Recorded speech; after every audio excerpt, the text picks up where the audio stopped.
Hello everyone, welcome to my YouTube channel KN Group of Education. I Ashok Sharma and you watching my YouTube channel. जिन्होंने अब तक हमारे channel को subscribe नहीं किया, subscribe करें, ज़्यादा से ज़्यादा लाइक करें, शेयर करें। हमने पिछली क्लास में बात की थी डाइवर्सिटी की। डाइवर्सिटी के अंदर हमने बात की थी कि हमारे इंडिया के अंदर, जैसे हम इंडिया की एग्जांपल लेके उसमें चले थे। इंडिया हमारा एक डाइवर्सिटी का बहुत बड़ा एग्जांपल है। इस यूनिटी इन डाइवर्सिटी की हमने बात की थी। उस पिछली क्लास में हमने डाइवर्सिटी के अंदर हमने बात की थी, यहाँ पर सभी लोग अपने अलग अलग कास्ट के लोग यहाँ पर रहते हैं, चाहे हिंदू, मुस्लिम, सिख, क्रिश्चियन, इसके अलावा फारसी। साथ में जो है यहाँ पर अलग अलग भाषाएं जो अपने को बहुत देखने को मिलती हैं कि हर जगह पर अपनी अपनी अलग अलग भाषाएं यहाँ पर बोली जाती हैं। यहाँ पर कल्चरल जो हम बात करते हैं उनके अंदर भी अपने को डिफरेंस देखने को मिलता है।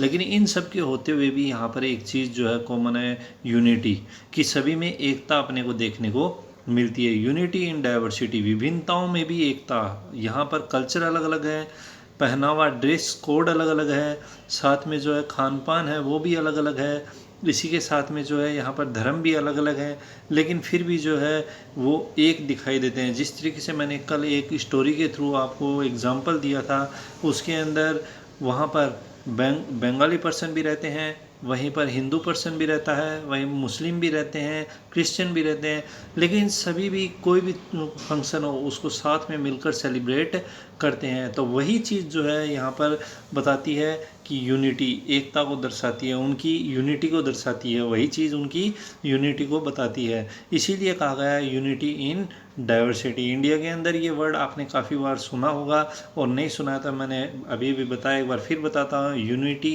In diversity. आज उसी से रिलेटेड हम थोड़ा आगे बढ़ते हैं।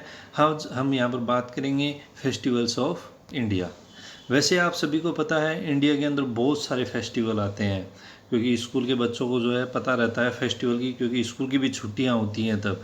इसलिए बहुत सारे फेस्टिवल अपने को यहाँ पर इंडिया के अंदर देखने को मिलते हैं। इसीलिए इंडिया को जो है एक फेस्टिवल लैंड के रूप में भी जाना जाता है। India is known as land of festival. Festival land के रूप में भी इंडिया को जाना जाता है।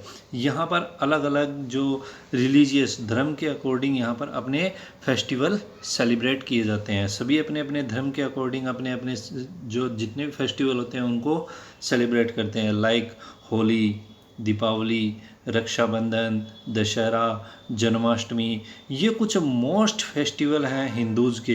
हिंदुओं के अंदर ये कुछ मोस्ट जो आपको मैंने बताए हैं फेस्टिवल, ये कुछ मोस्ट फेस्टिवल हैं। होली, दीपावली, रक्षाबंधन, दशहरा, जन्माष्टमी, ये कुछ मोस्ट फेस्टिवल है। इसी के साथ में हम बात करते हैं मुस्लिम कम्युनिटीज़ के अंदर, तो ईद एक उनका एक मोस्ट इम्पोर्टेंट फेस्टिवल है जो कि मुस्लिम कम्युनिटीज़ के द्वारा सेलिब्रेट किया जाता है। इसी के नेक्स्ट हम बात करते हैं बैसाखी। बैसाखी जो है पंजाब के अंदर हार्वेस्टेड फेस्टिवल है, इसको बड़े धूमधाम से वो लोग सेलिब्रेट करते हैं। इसी के साथ में पोंगल और बिहू हार्वेस्टेड फेस्टिवल है जो कि तमिलनाडु और असम में सेलिब्रेट किए जाते हैं।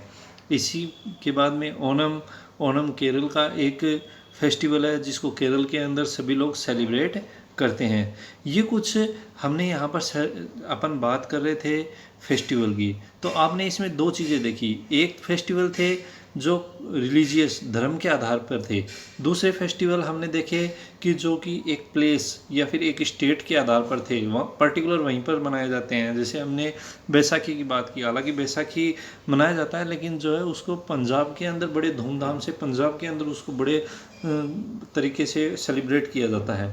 उसी तरीके से हमने पोंगल और बिहू की बात की, ओणम की बात की, तो ये एक स्टेट। इसी के अलावा हमने बात की ईद की, दीपावली की, होली की, वो बात थी वहाँ पर एक कम्युनिटी की, या फिर हिंदू मुस्लिम क्रिश्चियन इस तरीके से सेलिब्रेट हो रहे। तो ये दो चीज़ें देखी। इसी के अलावा हम एक तीसरी चीज़ देखते हैं कि कुछ फेस्टिवल ऐसे हैं जो सभी कास्ट मिलकर और सभी स्टेट मिलकर जो है सेलिब्रेट करते हैं। वो हैं हमारे 3 फेस्टिवल जिनको हम नेशनल फेस्टिवल कहते हैं। वो 3 फेस्टिवल कौन कौन से आते हैं वो देखते हैं। सबसे पहला हमारा फर्स्ट अपना जो फेस्टिवल आता है वो आता है इंडिपेंडेंस डे ऑन 15 अगस्त।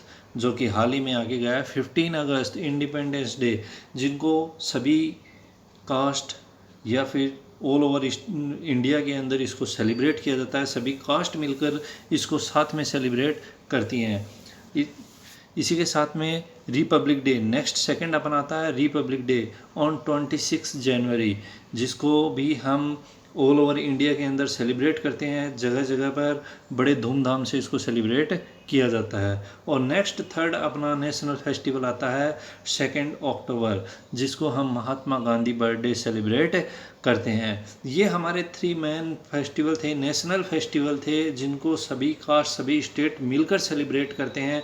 और वो हमारे 3 नेशनल फेस्टिवल कौन से हैं? 15 अगस्त, 26 जनवरी और 2 अक्टूबर। इसके अलावा हम बात कर रहे थे, मैंने अभी भी बताया, इन 3 तरीके से आपको बताया है। फर्स्ट मैंने बताया रिलीजियस के आधार पर, जिस तरीके से क्रिश्चियन अपना क्रिसमस, मुस्लिम अपना ईद, हिंदू अपने होली दीपावली इस तरीके से सेलिब्रेट करते हैं। सेकंड मैंने बताया स्टेट वाइज, जैसे आपको बैसाखी के बारे में बताया। बैसाखी जो है पंजाब के अंदर सेलिब्रेट किया जाता है, पोंगल बिहू तमिलनाडु आसाम के अंदर, ओणम जो है केरल के अंदर। और तीसरा मैंने बताया जिसमें सभी स्टेट और सभी कास्ट कम्युनिटी मिलकर इसको सेलिब्रेट करते हैं, वो होते हैं अपने नेशनल फेस्टिवल। नेशनल फेस्टिवल 3 हैं जिनको मैंने अलग अलग बताया और आप सभी भी जानते हैं, जिनको हम अपने स्कूल में या फिर हर गवर्नमेंट डिपार्टमेंट में जगह जगह पर इसको सेलिब्रेट किया जाता है। 15 अगस्त, इसके अलावा 26 जनवरी और 2 अक्टूबर, जिनको हम बड़ी धूमधाम से सेलिब्रेट करते हैं। अब हम नेक्स्ट बात करते हैं इकोनॉमिक एक्टिविटी की। इकोनॉमिक एक्टिविटी, इकोनॉमिक एक्टिविटी यहाँ पर आपको मैं बता दूँ, इंडिया के अंदर जितनी भी जो 3 मेन एक्टिविटी में इनको डिवाइड किया गया है, जितनी भी एक्टिविटी हैं उनको 3 पार्ट में डिवाइड किया गया है। 3 पार्ट में डिवाइड किया गया, उनको आसानी से हम समझ सकते हैं किस कौन कौन से पार्ट किस में आते हैं, और उनको हम यहाँ पर देखते हैं। इकोनॉमिक एक्टिविटी, इकोनॉमिक एक्टिविटी वो होती हैं जिससे अपने को कुछ अर्न होता है, जिससे अपने को कुछ पैसे कमाने को मिलते हैं, वो आती हैं economic activity. Non economic activity भी होती हैं। नॉन इकोनॉमिक एक्टिविटी जैसे आप पार्क में घूमने गए, मंदिर में गए, इसके अलावा आप कहोगे कुछ डोनेशन, चैरिटी जो होती है, उसके अंदर हम किसी चीज़ को देते तो सही है, लेकिन सामने से रिटर्न कुछ भी नहीं लेते, मतलब उसके अंदर हमें मनी सामने से या कमाने को नहीं मिलता, अर्न करने को नहीं मिलता, वो नॉन इकोनॉमिक एक्टिविटी में आती हैं। वो सिर्फ़ और सिर्फ अपने खुद के लिए सेल्फ सेटिस्फेक्शन के लिए होती हैं। नॉन इकोनॉमिक एक्टिविटी जो होती हैं वो सेल्फ सेटिस्फेक्शन के लिए होती हैं। हम किसी को डोनेशन देते हैं, हम कोई चैरिटी करते हैं, हम मंदिर में जाते हैं, हम पार्क में घूमने जाते हैं, हम कहीं पर पिकनिक पे गए, वो सब नॉन इकोनॉमिक एक्टिविटी में आती हैं। और इकोनॉमिक एक्टिविटी में वो आती हैं जिसमें अपने को कुछ अर्न होता है, जिसमें अपने को कुछ अर्न होता है, वो आती है इकोनॉमिक एक्टिविटी में। और उनको 3 पार्ट में डिवाइड किया गया है। 3 पार्ट में डिवाइड किया गया है, तो हम बात करेंगे तीनों पार्ट की कि किस किस तरीके से इनको डिवाइड किया गया है। तो फर्स्ट हम बात करते हैं यहाँ पर, मोस्टली जो है यहाँ पर पीपल्स रूरल एरिया के अंदर एग्रीकल्चर एक्टिविटी के अंदर इंगेज्ड रहते हैं। एग्रीकल्चर एक्टिविटी और साथ में उससे रिलेटेड एक्टिविटी जैसे डेयरी प्रोडक्ट, फिशिंग, फॉरेस्ट्री, इनके अंदर बिजी रहते हैं, इनके अंदर इंगेज रहते हैं। तो इनको जो है प्राइमरी एक्टिविटी में रखा गया है। वैसे आपको एक बार पहले मैं बता दूं, इनको 3 पार्ट में डिवाइड किया गया है, फर्स्ट, सेकंड और थर्ड। इनको इसी तरीके से याद रखना, फर्स्ट, सेकंड, थर्ड। फर्स्ट मतलब प्राइमरी, प्राइमरी। सेकंड अपना आता है सेकेंडरी, जिसको हम बोलते हैं, ठीक है। और लास्ट अपना आता है थर्ड, जिसको हम टेरिटरी बोलते हैं, टेरिटरी। अब हम इसको बात करते हैं, वैसे इसमें देख भी लेंगे अलग अलग। फर्स्ट हम बात करते हैं प्राइमरी की। प्राइमरी के अंदर अपना जितना भी एग्रीकल्चर बेस्ड, कि वहाँ पर ज़्यादातर आप लोगों ने देखा होगा रूरल एरिया के अंदर एंगेज रहते हैं एग्रीकल्चर में। आप अपने आसपास भी देखते हो, गांव के अंदर लोग एग्रीकल्चर में लगे रहते हैं। साथ में डेयरी प्रोडक्शन भी होता है। और कुछ जगह पर जैसे जहाँ पर पानी की व्यवस्था है गांव में आसपास, जैसे कोई नदियाँ हों या तालाब हों, ऐसे कुछ होता है तो वहाँ पर फिशिंग भी होती है। साथ में जो फॉरेस्ट्री के आसपास में कोई ऐसा क्षेत्र पड़ता हो तो वहाँ पर फॉरेस्ट्री का जो भी वो भी एक इसी का पार्ट आता है। साथ में एक चीज़ और बताना चाहूँगा, जो माइनिंग आती है, माइंस जो होती हैं वो भी इसी प्राइमरी सेक्टर के अंदर इंक्लूड होती हैं। ये आपके जो है आज से स्टार्ट होती हैं एक इकोनॉमिक एक्टिविटी, और ये 10th क्लास तक चलेंगी, इसलिए इनको अच्छे से समझना, क्योंकि ये आज ही नहीं बल्कि आपके 10th क्लास तक काम आने वाली हैं, कंटिन्यू आपके साथ में चलने वाली हैं हर क्लास के अंदर।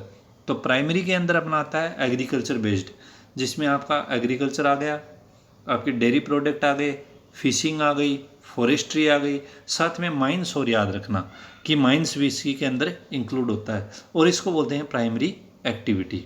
सेकंड हम बात करते हैं, सेकंड अपना आता है सेकेंडरी। सेकेंडरी एक्टिविटी के अंदर अर्बन एरिया आ गया।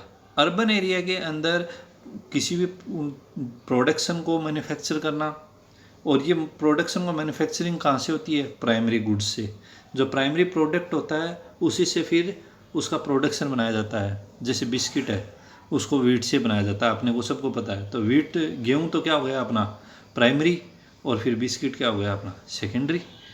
इसी तरीके से थर्ड अपन बात करते हैं, इसके अंदर किसी भी तरीके का कोई भी प्रोडक्शन नहीं होता, इसमें किसी भी कोई भी टेंजिबल गुड्स को जो है नहीं देखा जाता। इसके अंदर अपना आता है ट्रांसपोर्ट, कम्युनिकेशन, बैंकिंग फैसिलिटी, जो इन दोनों की हेल्प करता है। फर्स्ट और सेकंड पार्ट जो है अपना इकोनॉमिक एक्टिविटी का, उसको जो हेल्प करता है वो अपना आता है थर्ड पार्ट, जिसको हम टेरिटरीज बोलते हैं, टेरिटरी एक्टिविटी बोलते हैं, जिसके अंदर अपना आता है ट्रांसपोर्ट, कि खेतों से लेकर और कंपनी के जो अपने प्रोडक्शन पहुंचाना है, जैसे वीट पहुंचाना है, राइस पहुंचाना है। इसके अलावा कम्युनिकेशन, जो अपना मोबाइल है, इंटरनेट है, ये सब।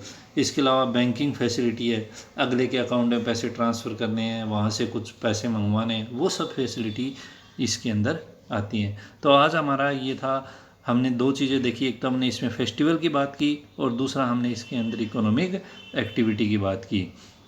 आई होप आपको ये वीडियो पसंद आया होगा। Thanks for watching.